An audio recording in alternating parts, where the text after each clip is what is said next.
السلام عليكم ورحمة الله وبركاته. إن الحمد لله نحمده ونستعينه ونستغفره ونعوذ بالله من شرور أنفسنا ومن سيئات أعمالنا.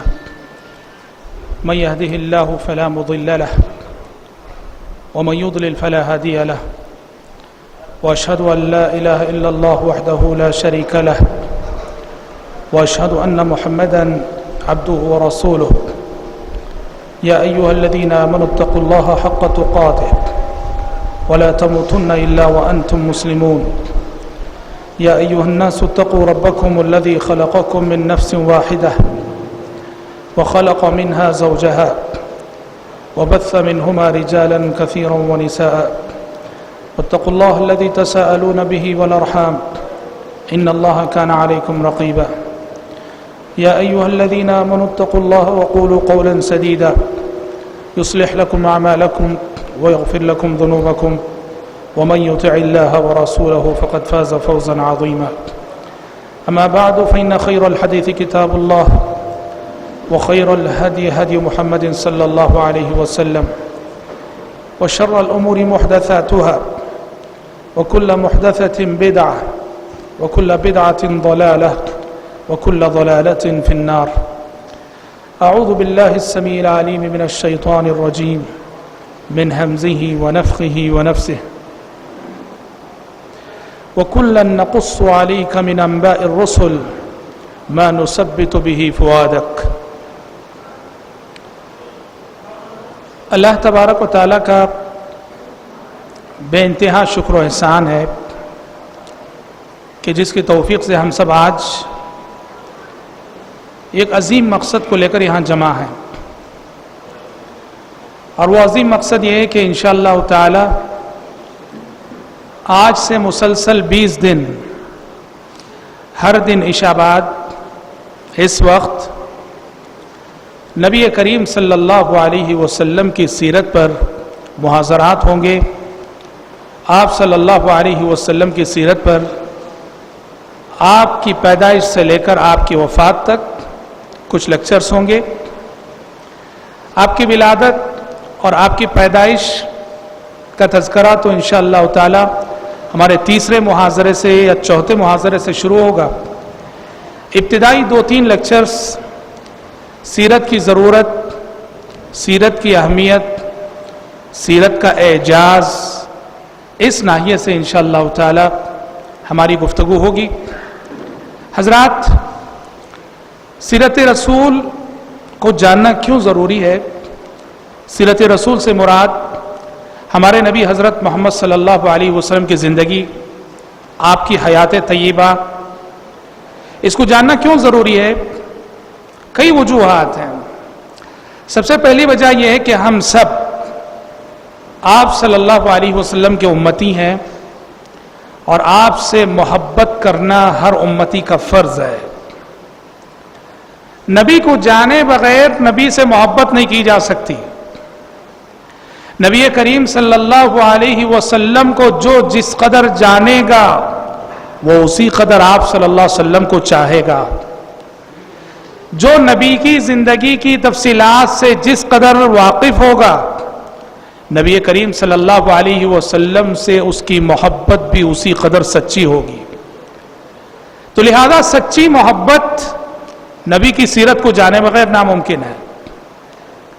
یہ پہلی وجہ ہے، پہلی بنیاد ہے جس کی وجہ سے ہم میں سے، آپ میں سے ہر شخص کے لیے ضروری ہو جاتا ہے کہ سیرت رسول کو پڑھیں، سیرت رسول کو پڑھائیں، سیرت رسول کو سمجھیں، سیرت رسول کو سمجھائیں.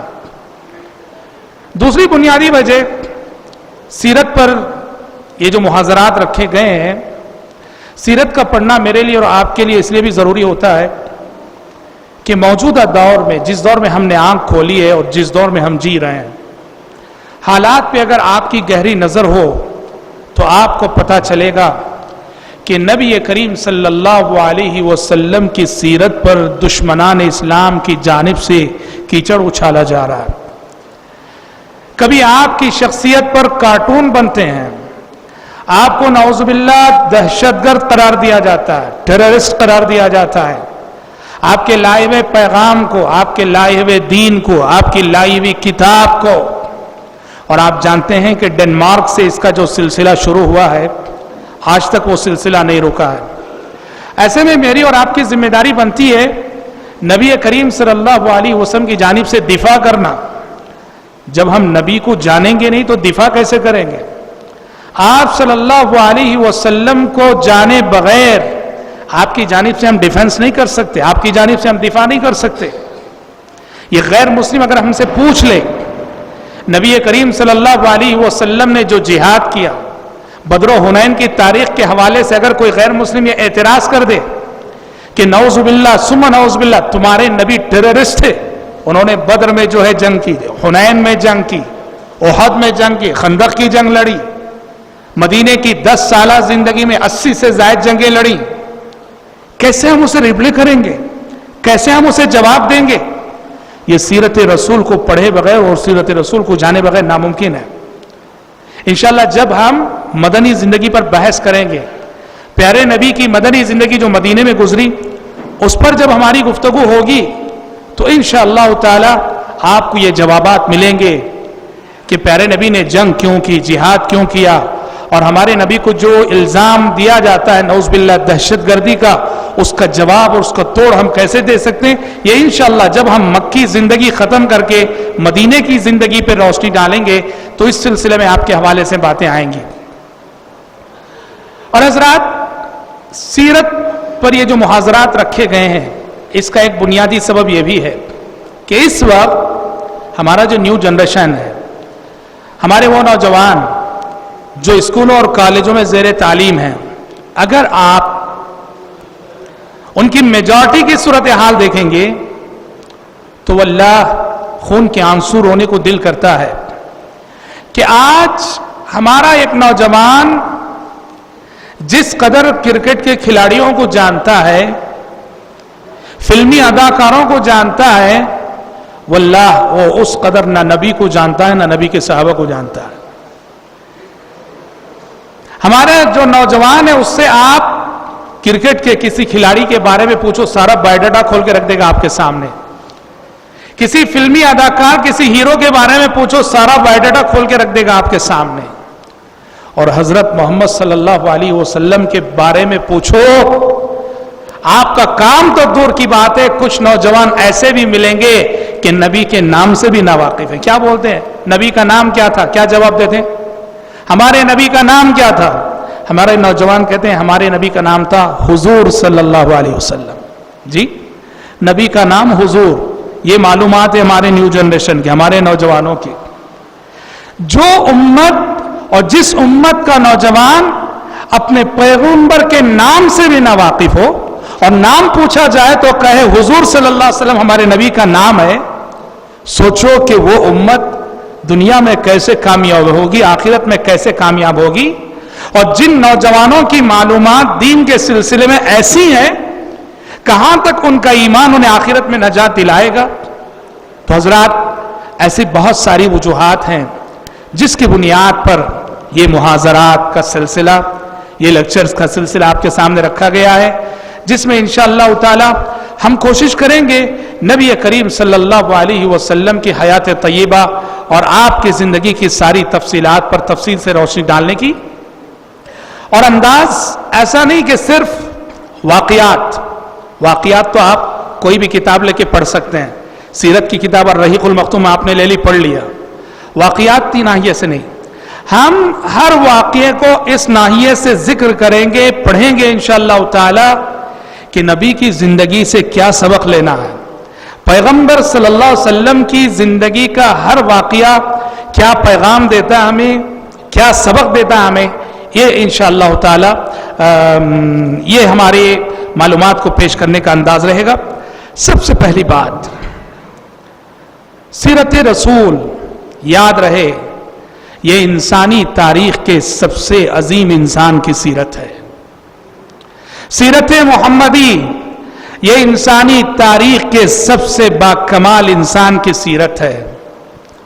ہمارا ایمان ہے اور ہمارا عقیدہ ہے کہ آدم علیہ السلام سے آج تک اور پھر قیامت تک آپ صلی اللہ علیہ وسلم سے بڑا انسان نہ پیدا ہوا ہے اور نہ پیدا ہوگا. یہ ہمارا ایمان ہے.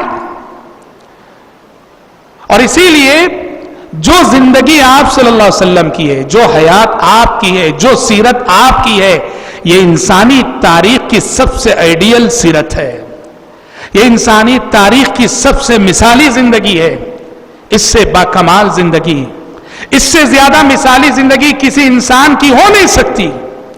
یہ وہ زندگی ہے جس زندگی نے لاکھوں زندگیاں بنائی ہیں، یہ وہ سیرت ہے جس سیرت نے لاکھوں سیرتیں بنائی ہیں، یہ وہ حیات ہے جس نے قوموں کو حیات دی ہے، اور یہ وہ زندگی ہے جس نے قوموں کو زندگی عطا کی ہے۔ حضرات، نبی کریم صلی اللہ علیہ وسلم کی سیرت آپ اگر دیکھیں گے تو اتنی خصوصیات کی حامل ہے، یہ ہمارا چیلنج ہے انسانی ہسٹری میں، پوری تاریخ میں ہمارے نبی کی خصوصیت ہے۔ پوری ہسٹری میں دنیا میں بہت سارے پیغمبر آئے، بہت سارے مذہبی رہنما آئے، بہت سارے لیڈر آئے، بہت سارے بڑے بڑے انسان آئے، لیکن ہمارا چیلنج ہے ہسٹری میں جتنا زیادہ ہمارے پیغمبر کے بارے میں لکھا گیا، انسانی تاریخ میں کسی انسان کے بارے میں اس قدر نہیں لکھا گیا۔ جتنی کتابیں، جتنی تصنیفات حضرت محمد صلی اللہ علیہ وسلم کے بارے میں لکھی گئیں، انسانی تاریخ کے کسی انسان کے بارے میں اتنی کتابیں نہیں لکھی گئیں۔ اور پھر یہ بھی چیلنج ہے، یہ بھی خصوصیت ہے کہ حضرت محمد صلی اللہ علیہ وسلم کی حیات، آپ کی لائف اور آپ کی زندگی کی جس قدر تفصیلات ملتی ہیں، انسانی تاریخ کے کسی اور انسان کی زندگی کی اس قدر تفصیلات نہیں ملتی۔ حدیث کی کتابیں پڑھو، نبی کریم صلی اللہ علیہ وسلم کی پیدائش سے لے کر آپ کی وفات تک، آپ کی زندگی کا لمحہ لمحہ، آپ کی زندگی کا گوشہ گوشہ، آپ کی زندگی کا منٹ منٹ، آپ کی زندگی کا سیکنڈ سیکنڈ اس طرح سے محفوظ ہے، انسانی تاریخ کے کسی اور انسان کی زندگی کو آپ اس قدر تفصیل سے نہیں پائیں گے۔ نبی کب پیدا ہوئے، کہاں پیدا ہوئے، نبی کا شہر کیسا تھا، نبی کریم صلی اللہ علیہ وسلم کا سراپا کیسا تھا، آپ کا رنگ کیسا تھا، آپ کا قد کیسا تھا، آپ کتنے لمبے تھے، آپ کتنے پستقت تھے، آپ صلی اللہ علیہ وسلم کے بال کیسے تھے، آپ کے ہاتھ کیسے تھے، آپ کے پیر کیسے تھے، آپ کی آنکھیں کیسی تھیں، آپ کے کان کیسے تھے، آپ کی زبان کیسی تھی، آپ کا چہرہ مبارک کیسا تھا، آپ کیسے چلتے تھے، آپ کیسے بیٹھتے تھے، آپ کیسے سوتے تھے، آپ کیسے کھاتے تھے، آپ کیسے پیتے تھے، آپ کیسے جاگتے تھے، آپ کیسے بات کرتے تھے، آپ کیسے مسکراتے تھے، آپ کیسے غصہ کرتے تھے، آپ کیسے سکھایا کرتے تھے، آپ کیسے پڑھایا کرتے تھے۔ نبی کی زندگی کے تعلق سے اتنی تفصیلات آپ کو کتب حدیث میں ملتی ہیں کہ انسانی تاریخ کے کسی اور انسان کے سلسلے میں آپ کو ایسی تفصیلات کہیں نہیں ملیں گی۔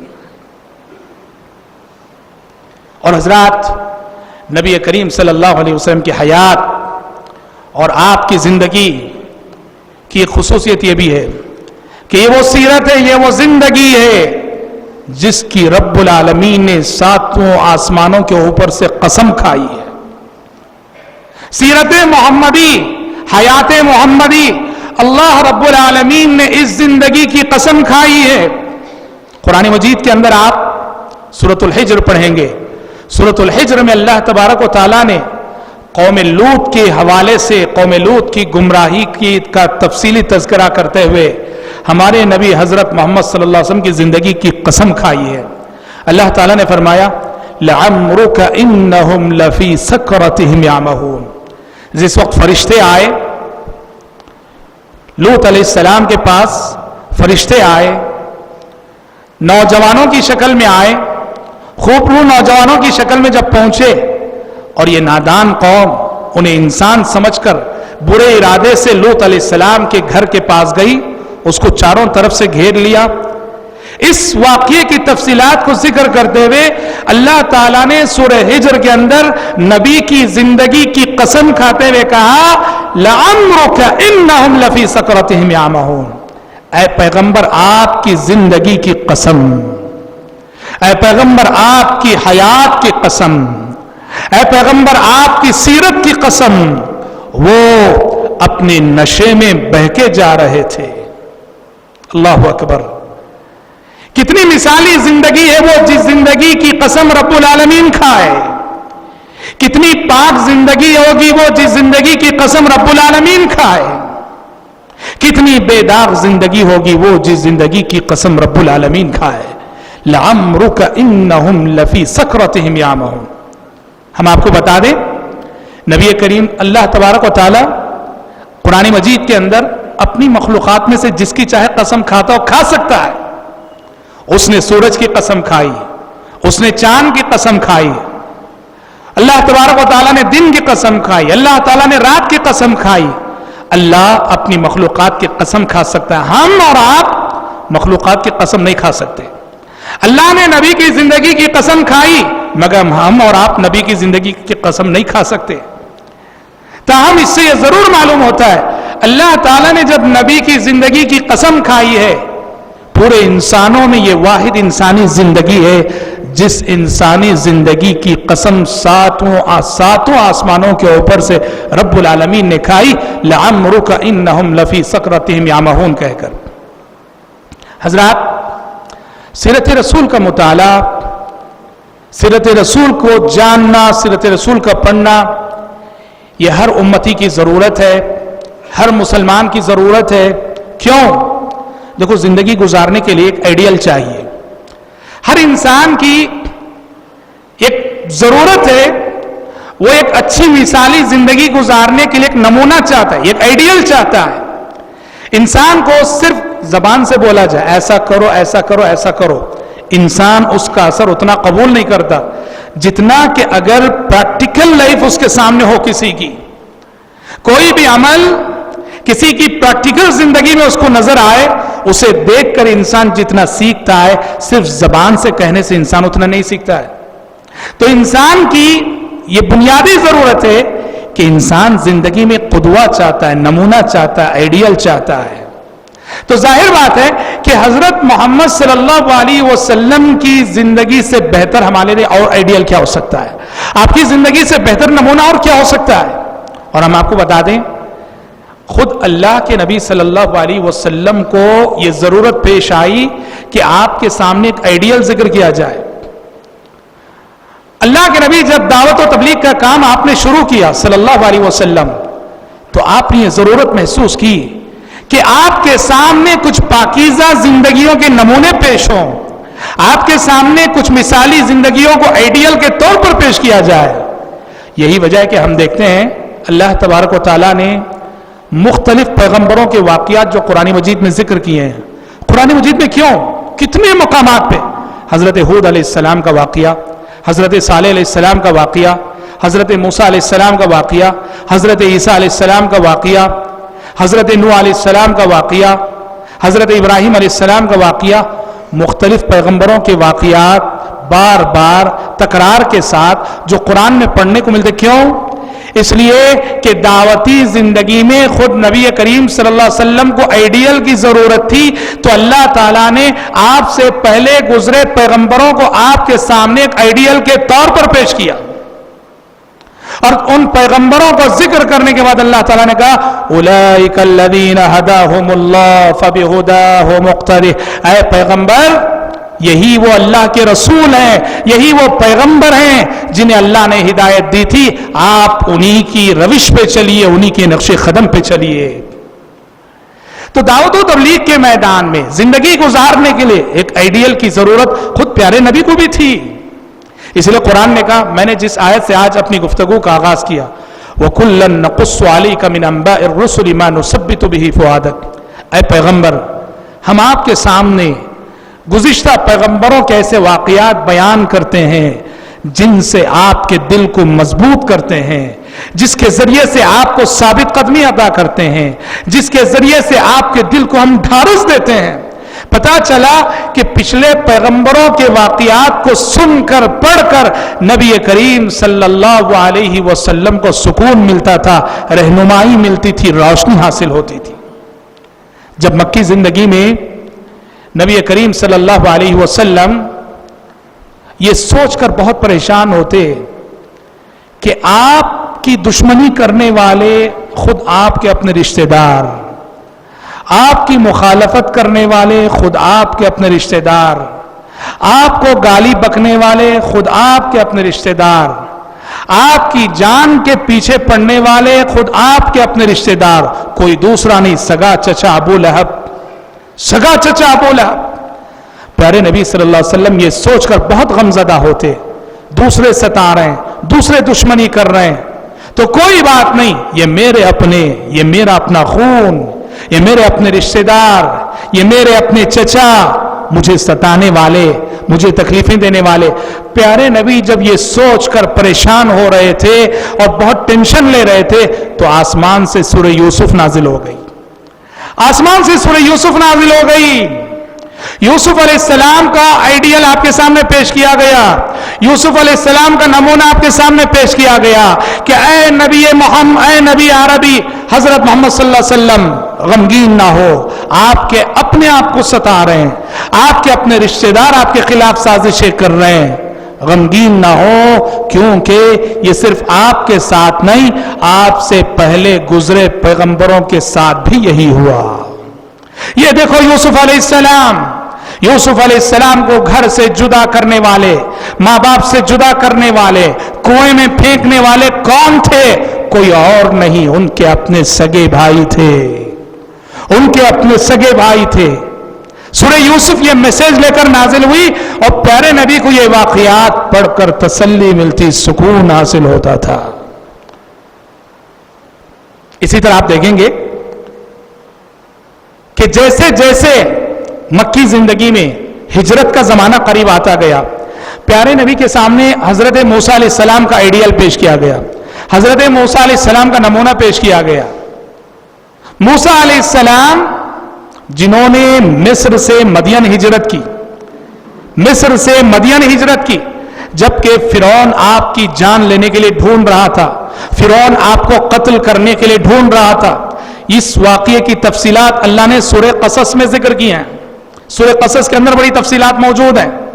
تو پیارے نبی کی ہجرت کا واقعہ جب قریب آیا، موسیٰ علیہ السلام کا واقعہ تفصیل سے پیش کیا گیا، گویا آپ صلی اللہ علیہ وسلم کو ایک اشارہ دے دیا گیا کہ موسیٰ علیہ السلام نے جس ماحول میں ہجرت کی کہ فرعون آپ کی جان کا پیاسا تھا، فرعون کی پولیس آپ کو ڈھونڈ رہی تھی، ویسے ہی اے پیغمبر آپ کی ہجرت بھی ایسے ہی ماحول میں ہوگی کہ آپ کا دشمن آپ کے خون کا پیاسا رہے گا، آپ کا دشمن آپ کو ڈھونڈ رہا ہوگا۔ لیکن موسیٰ علیہ السلام کو جس طرح اللہ نے صحیح سلامت مصر سے نکال کر مدین پہنچایا، اللہ تعالیٰ آپ کو بھی صحیح سلامت مکے سے نکال کر مدینہ پہنچائے گا۔ کہنا یہ ہے میرے بھائیوں کہ خود اللہ کے نبی صلی اللہ علیہ وسلم کو یہ ضرورت محسوس ہوئی کہ آپ کے سامنے آپ سے پہلے گزرے ہوئے پیغمبروں کو ایک آئیڈیل کے طور پر پیش کیا جائے اور اس سے آپ کو تسلی ملتی تھی۔ تو اس طرح حضرت محمد صلی اللہ علیہ وسلم کی سیرت کا مطالعہ میرے لیے اور آپ کے لیے بنیادی ضرورت ہے۔ ہم زندگی میں جن حالات سے گزرتے ہیں، زندگی میں جن پریشانیوں سے گزرتے ہیں، اللہ کے نبی کی سیرت ہمیں اور آپ کو تسلی دیتی ہے۔ آپ نے دعوت کا کام کیا، آپ نے کسی کو سمجھایا، سامنے والے نے آپ کی بات نہیں مانی، آپ کو برا بھلا کہا، آپ کو گالیاں دی، آپ کے خلاف سازشیں کی، تنگ دل ہوتے ہیں آپ، رنج ہوتا ہے آپ کو، لیکن جیسے آپ طائف کا واقعہ پڑھیں گے سارا رنج ختم ہو جائے گا۔ جب دنیا نے پیغمبر کے ساتھ ایسا کیا، پیغمبر کو بخشا نہیں، پیغمبر کو چھوڑا نہیں، تو ہمارا کیا حساب؟ سکون ملتا ہے۔ سیرت رسول زندگی میں سکون عطا کرتی ہے، اطمینان عطا کرتی ہے۔ تو حضرات، سیرت کا مطالعہ ہر انسان کی بنیادی ضرورت ہے، اور نبی کریم صلی اللہ علیہ وسلم کی سیرت کا ایک معجزہ اس حیثیت سے بھی ہے کہ پیارے نبی کی زندگی کو آپ جس ناحیے سے پڑھیے، آپ دیکھیں گے جس ناحیے سے پڑھو آپ کی زندگی کو ایک مثال پاؤ گے۔ ایک باپ یہ دیکھنا چاہے کہ مثالی باپ کیسے ہوتا ہے، پیارے نبی کی زندگی کو پڑھے، اسے نظر آئے گا کہ پیارے نبی کیسے مثالی باپ تھے۔ ایک شوہر ہونے کی حیثیت سے جاننا چاہے مثالی شوہر کو کیسے ہونا چاہیے، وہ پیارے نبی کی زندگی کو پڑھے، اسے سمجھ میں آئے گا کہ مثالی شوہر کسے کہتے ہیں۔ ایک معلم اور استاد یہ جاننا چاہے کہ مثالی استاد کو کیسے ہونا چاہیے، وہ پیارے نبی کی زندگی کو پڑھے، اسے سمجھ میں آئے گا کہ مثالی استاد کیسے ہوتا ہے۔ ایک سیاستدان اور حکمران وہ جاننا چاہے کہ مثالی حکمران اور مثالی سیاستدان کیسے ہوتا ہے، وہ پیارے نبی کی زندگی کو پڑھے، اسے نظر آئے گا کہ مثالی سیاستدان کیسا ہوتا ہے۔ جس ناحیے سے آپ نبی کی زندگی کو پڑھیں گے، ہر ناحیے سے آپ نبی کی زندگی کو کامل اور اکمل پائیں گے۔ اور جبکہ دوسرے انسانوں کی یہ کمزوری ہے، ویکنس ہے، ایک انسان استاد ہونے کی حیثیت سے کامیاب رہتا ہے تو پڑوسی ہونے کی حیثیت سے وہ ناکام رہتا ہے، باپ ہونے کی حیثیت سے وہ کامیاب رہتا ہے، شوہر ہونے کی حیثیت سے وہ ناکام رہتا ہے۔ لیکن پیارے نبی صلی اللہ علیہ وسلم کی خصوصیت تھی کہ آپ صلی اللہ علیہ وسلم آپ کی زندگی کو جس ناحیے سے آپ پڑھیں گے، آپ کی زندگی کو ہر طرح سے آپ کامل پائیں گے۔ اور حضرات، نبی کریم صلی اللہ علیہ وسلم کی زندگی میں آپ دیکھیں گے، ہمارے نبی کی زندگی میں بیک وقت اللہ تعالیٰ نے ایسی صفات جمع کر دی تھیں کہ بظاہر ایک انسان کی زندگی میں ان صفات کا جمع ہونا ناممکن ہے۔ اللہ تعالیٰ نے ہمارے نبی کی زندگی میں ایسی صفات جمع کر دی تھی جو آپ کسی دوسرے انسان کے اندر ایک ساتھ نہیں دکھا سکتے۔ کیسے؟ اس کی ایک مثال، ایک انسان جو بہت زیادہ ملنسار ہو، ہر ایک سے ملتا ہو، ہر ایک سے مسکرا کر ملتا ہو، بڑی خوش دلی سے ملتا ہو، بڑی اپنائیت سے ملتا ہو۔ جو انسان بہت زیادہ ملنسار ہوتا ہے، اس انسان کا رعب اور انسان کا خوف لوگوں کے دلوں میں نہیں ہوتا۔ جو انسان بہت زیادہ ملنسار رہتا ہے، اس انسان کا رعب اور اس انسان کا خوف لوگوں کے دلوں پہ نہیں رہتا ہے۔ اور اسی طرح سے جو انسان بہت زیادہ رعبدار رہتا ہے، جس کا خوف لوگوں کے دلوں پہ چھایا رہتا ہے، وہ انسان ملنسار نہیں رہتا۔ رعبدار ہو تو ملنسار نہیں ہو سکتا، اور ملنسار ہو تو رعبدار نہیں ہو سکتا۔ لیکن حضرت محمد صلی اللہ علیہ وسلم کی زندگی کو پڑھ کر دیکھو، یہ دونوں صفتیں آپ صلی اللہ علیہ وسلم کے اندر ایک ساتھ نظر آئیں گی۔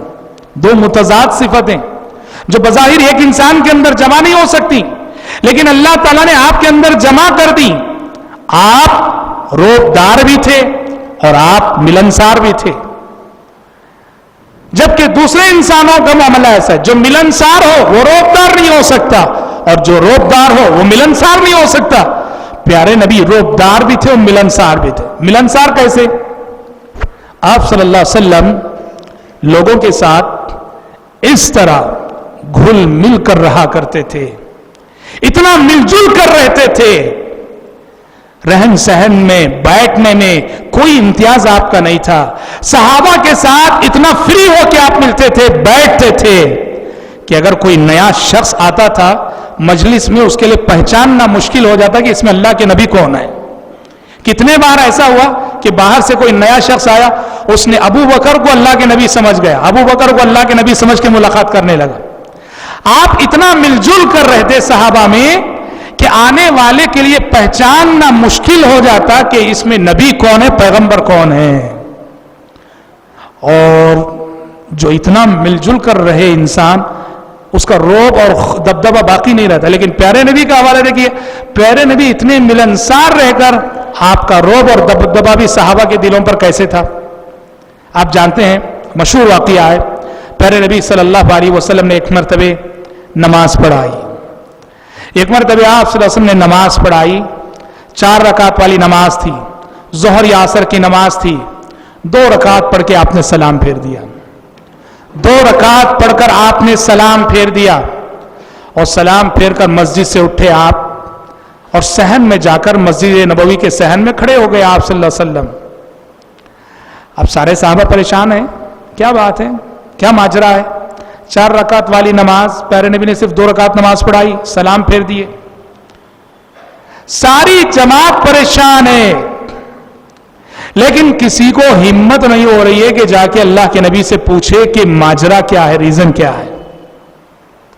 راوی حدیث کہتے ہیں وَفِي الْقَوْمِ أَبُو بَكْرَ وَعُمَرْ فَهَابَ أَن يُكَلِّمَا، وہاں ابو بکر بھی موجود تھے، وہاں عمر بھی موجود تھے، لیکن ابو بکر کو بھی ہمت نہ ہوئی، عمر کو بھی ہمت نہ ہوئی کہ جا کے اللہ کے نبی سے بات کر سکیں۔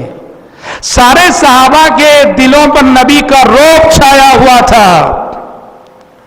اب صحابہ نے کہا کہ کوئی تو بات کرنا ہی آخر، صحابہ نے کہا کہ یہ وقت تو ذوالیدین ہی بات کر سکتے۔ ذوالیدین ایک صحابی تھے جنہیں پیارے نبی مذاق کرتے ہوئے ذوالیدین کہا کرتے تھے، دو ہاتھ، ذوالیدین کا مطلب کیا ہے؟ دو ہاتھ والے۔ وہ صحابی اللہ کے نبی کی بڑی خدمت کرتے تھے، تو پیارے نبی نے ان کو لقب دے دیا ذوالیدین، دو ہاتھ والے۔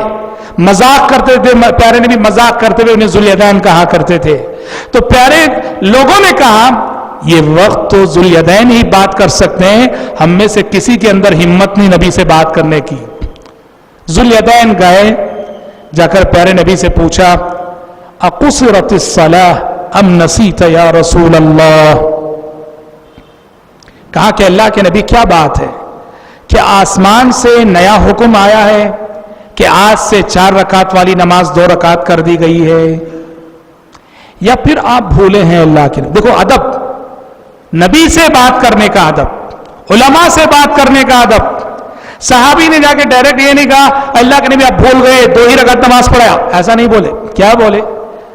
پہلے کہا اے اللہ کے نبی ہو سکتا ہے آسمان سے نیا حکم آیا ہو، اقصرت الصلاة، کہیں ایسا تو نہیں کہ آسمان سے نیا حکم آیا ہو اور 4 رکعت والی نماز 2 رکعت کر دی گئی ہو۔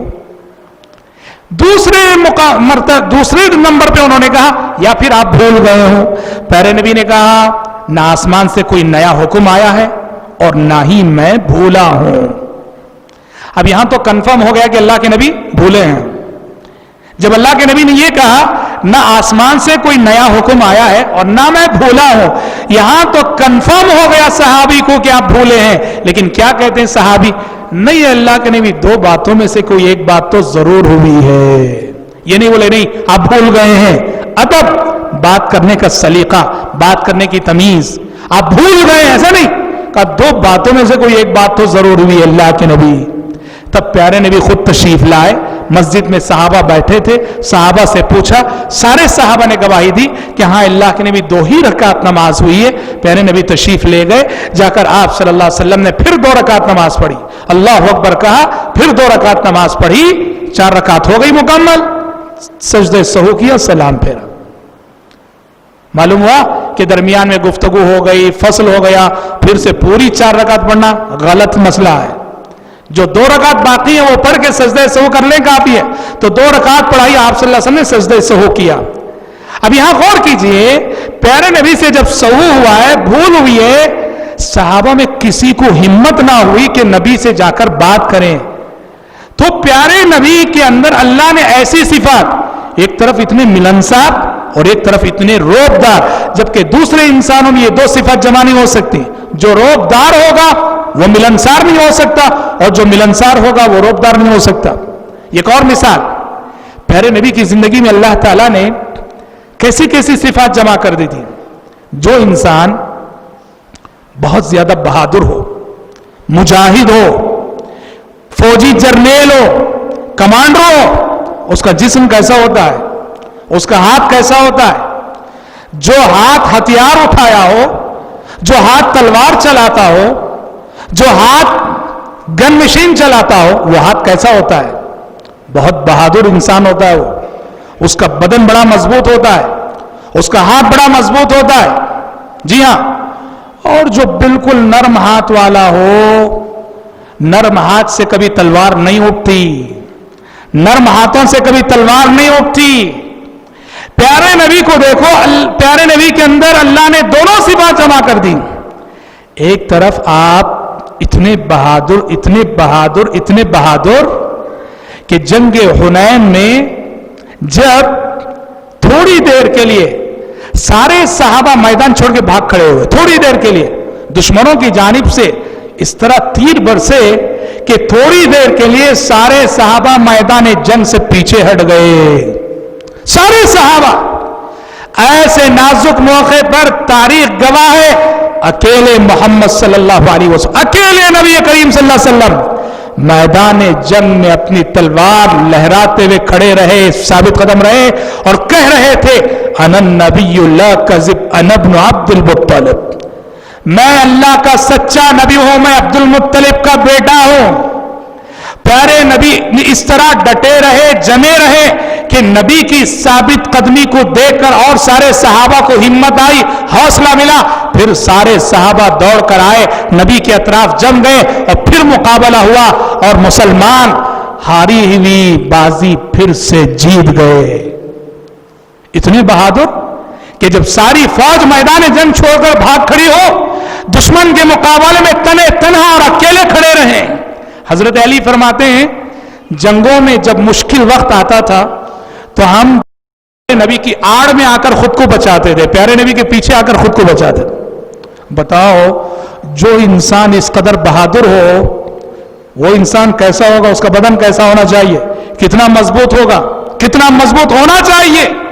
لیکن حضرت انس فرماتے ہیں، مسلم کی حدیث ہے، واللہ ما مسست خزا ولا حریرا الین من کف رسول اللہ صلی اللہ علیہ وسلم، اللہ کی قسم دنیا میں کوئی ریشم بھی اتنا نرم اور نازک نہ ہوگا جتنا نرم اور نازک کہ اللہ کے نبی کا ہاتھ تھا۔ حضرت انس فرماتے ہیں میں نے کوئی ریشم بھی اتنا نرم نہیں چھوا جتنا نرم کہ اللہ کے نبی کا ہاتھ تھا۔ اللہ اکبر، کیا بات ہے! جو ہاتھ اتنا نرم ہو اس ہاتھ سے کبھی تلوار نہیں اٹھ سکتی، اور جس ہاتھ سے تلوار اٹھ جائے وہ ہاتھ کبھی اتنا نرم نہیں ہو سکتا، لیکن پیارے نبی کے اندر اللہ نے دونوں صفات جمع کر دی۔ کہنا یہ میرے بھائیوں کہ اللہ تبارک و تعالیٰ نے نبی کریم صلی اللہ علیہ وسلم کے اندر ایسی ایسی صفات جمع کر دی تھیں کہ جو صفات بظاہر ایک انسان کے اندر جمع نہیں ہو سکتی۔ اسی لیے آپ اسوہ کاملہ ہیں، اسی لیے آپ صلی اللہ علیہ وسلم اسوہ کاملہ ہیں۔ جس ناحیے سے نبی کی زندگی کو پڑھو اس ناحیے سے آپ دیکھیں گے کہ نبی کریم صلی اللہ علیہ وسلم کی زندگی ایک آئیڈیل اور مثالی نظر آتی ہے۔ اور سبحان اللہ، آپ کہاں کہاں آئیڈیل، ہر معاملے میں آئیڈیل، حتیٰ کہ جو بشری کمزوریاں ہیں، انسانی کمزوریاں ہیں، انسان ہونے کے ناطے ہماری کچھ کمزوریاں، ہر انسان کے اندر کچھ کمزوریاں۔ کیا کمزوریاں؟ ہم انسان ہیں، بھولتے ہیں، ہر انسان بھولتا ہے۔ اللہ نے پہلے انسان آدم علیہ السلام کے بارے میں کہا وَلَقَدْ عَهِدْنَا إِلَىٰ آدَمَ مِنْ قَبْلِ فَنَسِيَ وَلَمْ نَجِدْ لَهُ عَزْمًا۔ آدم علیہ السلام بھول گئے، پہلا انسان بھول گیا۔ انسان ہے، نیند غالب آتی ہے، بشری تقاضا، انسانی کمزوری ہے۔ آپ دیکھیں گے اللہ تعالیٰ نے نبی کریم صلی اللہ علیہ وسلم کو ان انسانی اور بشری کمزوریوں میں بھی آئیڈیل بنایا۔ کیسے؟ ابھی ہم نے پڑھا، ابھی ہم نے بیان کیا، 4 رکعت والی نماز 2 رکعت پڑھ کر سلام پھیر دیے۔ پیارے نبی ہیں، پیغمبر ہیں، آپ کے پاس آسمان سے وحی آیا کرتی ہے، 2 رکعت بھول گئے آپ، 2 رکعت میں آپ نے سلام پھیر دیا۔ کیوں؟ اللہ تعالیٰ نے نبی کو اس معاملے میں بھی اپنی امت کے لیے آئیڈیل بنانا چاہا۔ اور کل امتیوں سے بھی بھول ہو سکتی ہے، سب انسان ہیں، کل امتیوں سے بھی یہ غلطی ہو سکتی ہے کہ 4 رکعت والی نماز 2 رکعت بعد سلام پھیر دیں، 3 رکعت والی نمازیں 2 رکعت میں سلام پھیر دیں، 4 رکعت والی نمازیں 3 رکعت پڑھ کے سلام پھیر دیں۔ انسان ہے، بھول ہو سکتی ہے، تو لہٰذا جب بھول ہو جائے تو نماز چھوٹی ہوئی رکعتیں کیسے پڑھنی چاہیے؟ اللہ تعالیٰ نے اپنے نبی کو اس معاملے میں بھی آئیڈیل بنایا۔ تو حقیقت میں ہم یوں کہہ سکتے ہیں پیارے نبی بھولے نہیں، بھلائے گئے، تاکہ آپ اس معاملے میں بھی اپنی امت کے لیے ایک آئیڈیل بن سکے، نمونہ بن سکے۔ آپ سیرت میں ایک واقعہ پڑھتے ہیں، بہت مشہور واقعہ۔ کیا واقعہ؟ پیارے نبی صلی اللہ علیہ وسلم ایک مرتبہ سفر میں تھے نبی کریم صلی اللہ علیہ وسلم، آپ کے ساتھ سینکڑوں کی تعداد میں صحابہ ہیں، رات بھر چلتے رہے۔ رات کے آخری پہر پیارے نبی صلی اللہ علیہ وسلم نے پڑاؤ کیا اور چاہا کہ تھوڑی دیر آرام کر لیں، سو جائیں۔ اور آپ کی عادت تھی جب رات میں سوتے تھے کسی کو نگران مقرر کر کے ذمہ داری دے کر سوتے کہ جاگتے رہنا، فجر کے لیے ہمیں جگانا۔ اور آج کی رات یہ ذمہ داری کسے دی؟ حضرت بلال حبشی رضی اللہ عنہ کو دی. کہا کہ بلال جاگتے رہنا، جیسے ہی فجر کا وقت ہو ہمیں جگا دینا. پیارے نبی سو گئے، سارے صحابہ سو گئے، حضرت بلال اکیلے جاگ رہے ہیں، اور بلال کی نظر مشرق کی سمت ہے کہ کب فجر صادق طلوع ہو اور کب میں اللہ کے نبی کو جگاؤں. حضرت بلال سے یہ غلطی ہوئی، تھوڑا سا انہوں نے ٹیکا لیا، اور ٹیکا لینے کی دیر تھی کہ آنکھ لگ گئی، سو گئے. پیارے نبی سو رہے ہیں، سارے صحابہ سو رہے ہیں، اور جن صحابی کو جگانے کی ذمہ داری دی تھی وہ صحابی سو رہے ہیں. فجر صادق طلوع ہو گئی، نماز کا وقت ہو گیا، یہاں تک کہ نماز کا وقت ہوتے ہوتے سورج نکل گیا، سورج طلوع ہو گیا. سورج کی شعاعیں جب پڑی، سورج کی شعاعیں جب پڑی تو سب گھبرا کر اٹھے، دیکھا کہ سورج نکل چکا ہے. اللہ اکبر. ابو بکر جاگے، عمر جاگے، پیارے نبی جاگے، سب پریشان ہوئے. پیارے نبی نے بلال حبشی رضی اللہ عنہ کو بلا کے، بلال کیا ہوا؟ بلال نے کہا اخذ بنفسی الذی اخذ بنفسک، اے اللہ کے نبی جس ذات نے آپ کو سلا دیا اسی ذات نے مجھے بھی سلا دیا. اللہ کے نبی نہ کوئی غصہ، نہ کوئی ڈانٹ، نہ بیزارگی کا اظہار. پیارے نبی کی مثالی قیادت، مثالی امارت، مثالی کمانڈنگ کی یہ خصوصیت تھی. آپ اپنے ماتحتوں سے جب غلطی ہو جاتی تو آپ ان کے عذر کو قبول کر کے درگزر فرماتے تھے. یہاں اس واقعے میں غور کرنے کی بات یہ ہے، دیکھو سینکڑوں کی تعداد میں نبی کے ساتھ صحابہ ہیں، سینکڑوں کی تعداد میں، اور سوچو کوئی ایک بھی نہ جاگا، کسی ایک کی بھی آنکھ نہ کھولی. حالانکہ یہ صحابہ کون ہیں؟ یہ وہ صحابہ ہیں کہ جو رہبان باللیل و فرسان بالنہار کہلاتے تھے. یہ وہ صحابہ ہیں جن میں سے ایک ایک بھی دن ہو تو وہ شہ سوار، اور رات ہو تو زاہد شب بیدار. تہجد گزار ایک ایک صحابی بھی، اور تہجد گزار صحابہ سینکڑوں کی تعداد میں ہو نبی کے ساتھ، کسی کی آنکھ نہ کھولی، کسی کی آنکھ نہ کھولی. یہاں تک کہ سورج نکل گیا. سورج نکلنے کے بعد سب جاگے. کیا ہے حقیقت میں؟ سوئے نہیں سلائے گئے، سوئے نہیں سلائے گئے. کیوں؟ امتیوں سے بھی بشر ہے، انسان ہے. انسان ہونے کے ناطے کبھی کبھی ایسا ہو سکتا ہے کسی انسان کے ساتھ، تو پیارے نبی کو آئیڈیل بنا دیا گیا. اگر کبھی کبھی کسی کے ساتھ ایسا ہو گیا، آنکھ لگ گئی، سورج نکل گیا، نماز کیسے قضا کرنی چاہیے، کیسے؟ پیارے نبی نے بتایا. باقاعدہ اذان دی گئی، باقاعدہ اذان دی گئی. پہلے تو کہا اس جگہ کو چھوڑو، یہاں شیطان ہے. اس جگہ کو جہاں میں غفلت آئے کو چھوڑ دو، یہاں شیطان ہے. تھوڑی دور آگے بڑھے، اذان دی گئی، پھر سنت پڑھی گئی، پھر اقامت کہی گئی، بعد جماعت نماز ادا کی گئی. کہنا یہ ہے کہ اللہ تعالیٰ نے نبی کریم صلی اللہ علیہ وسلم کو ہر معاملے میں آئیڈیل اور اسوہ بنایا، حتیٰ کہ جو بشری کمزوریاں ہوتی ہیں ان کمزوریوں میں بھی اللہ تعالیٰ نے پیارے نبی کو امت کے لیے آئیڈیل بنایا. اسی لیے کبھی خود اللہ کے نبی سے سہو ہوا، کبھی آپ صلی اللہ علیہ وسلم سے بھول ہوئی، کبھی آپ صلی اللہ علیہ وسلم کو آنکھ لگی، کبھی آپ صلی اللہ علیہ وسلم سے سو گئے. لیکن یہ زندگی میں ایک دو بار ہی ہوا بس، تاکہ آپ کی ذات اس معاملے میں بھی آئیڈیل بن جائے. تو حضرات کہنا یہ ہے کہ آپ کا اسوہ اسوہ کاملہ ہے، اسوہ کاملہ ہے. ہر معاملے میں آپ آئیڈیل ہیں. ایسا نہیں جیسا کہ موجودہ دور کے ایک دانشور جو اپنی دانشوری پر جنہیں بہت ناز ہے، وحید الدین خان صاحب دلی کے، جو الرسالہ میگزین نکالتے ہیں، انہوں نے لکھا نعوذ باللہ کہ محمد صلی اللہ علیہ وسلم اسوہ حسنہ ہیں، اسوہ کاملہ نہیں ہیں. یعنی آپ بہترین آئیڈیل ہیں لیکن آپ کامل آئیڈیل نہیں ہیں. آپ سے نعوذ باللہ. جی دلی کے وحید الدین خان صاحب نے لکھا ہے محمد صلی اللہ علیہ وسلم اسوہ کاملہ نہیں ہیں، آپ اسوہ حسنہ ضرور ہیں. غیر مسلم کہہ رہا ہے، غیر مسلم مان رہا ہے، غیر مسلم گواہی دے رہا ہے کہ محمد صلی اللہ علیہ وسلم اسوہ کاملہ ہیں، اور ایک مسلمان جو اپنے آپ کو عالم کہے، دانشور کہے، مفکر کہے، وہ کہے کہ محمد صلی اللہ علیہ وسلم اسوہ کاملہ نہیں. اور یہاں تک لکھا ہے انہوں نے اللہ ہدایت دے ان کو کہ محمد صلی اللہ علیہ وسلم اسوہ کاملہ نہیں. آج کے دور کے لیے ہمیں جیسس کو آئیڈیل بنانا چاہیے، محمد صلی اللہ علیہ وسلم کو نہیں. نعوذ باللہ. یہ واللہ یہ ان کی عبارت ہے کہ محمد صلی اللہ علیہ وسلم کا اسوہ کسی دور میں ناقابل انطباق ہو کر رہ جائے گا. نعوذ باللہ. یہ بہت بڑی گمراہی، بہرحال ایک گہری بات ہے جسے سمجھانے کے لیے وقت درکار ہے. کہنا یہ ہے بھائیو، محمد صلی اللہ علیہ وسلم ہر ناحیے سے اسوہ ہیں، بہترین اسوہ ہیں، اسوہ حسنہ ہیں آپ، اسوہ کاملہ ہیں آپ. اس کی شہادت غیر مسلمین نے دی ہے. کل کے ہمارے محاضرے میں، کل کے ہمارے لیکچر میں ہم دیکھیں گے کہ محمد صلی اللہ علیہ وسلم کی سیرت کو غیر مسلمین نے کیسے مانا.